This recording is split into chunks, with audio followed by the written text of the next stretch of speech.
আইন উপদেষ্টা অধ্যাপক আসিফ নজরুল বলেছেন, একটা ভিডিওতে দাবি করা হয়েছে 3-4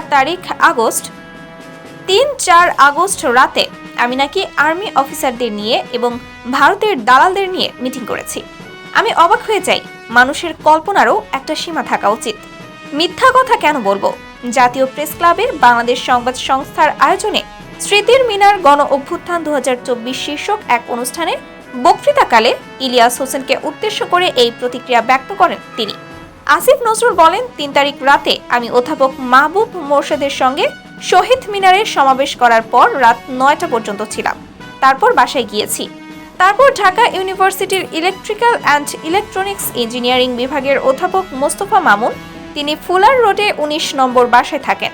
তার বাসায় রাতে থেকেছি। শুনেছি আমাকে মেরে ফেলা হবে অথবা গ্রেফতার করবে। 4 তারিখ সন্ধ্যার পর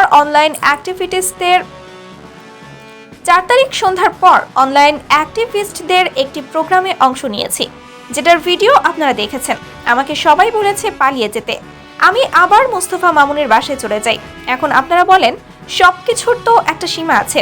এ সময় উদাহরণ দিয়ে তিনি বলেন, এখন আবার যদি বলে আসিফ নজরুলের চোখ হলো 5টা, মানুষ কি প্রতিবাদ করে বলবে, ভাই আপনার চোখ 5টা হলো কেন? আমাকে অনেকেই বলেন, ভাই এটা একটু ক্লিয়ার করেন। কি ক্লিয়ার করব? সবকিছুর তো একটা সীমা আছে।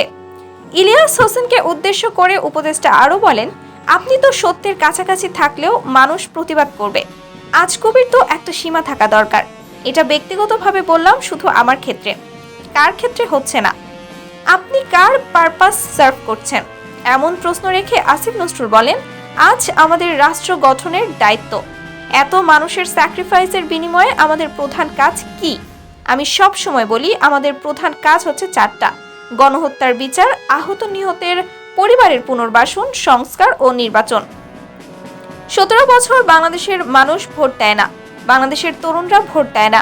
এর আগে শুক্রবার 29 নভেম্বর যুক্তরাষ্ট্র প্রবাসী বাংলাদেশি ইউটিউবার ইলিয়াস হোসেন তার ইউটিউব চ্যানেলে পুলিশ আনসারের সমন্বয়ে গঠিত বাহিনী নিয়ে সশস্ত্র গেরিলা আক্রমণের পরিকল্পনা শিরোনামে একটি ভিডিও আপলোড করেন।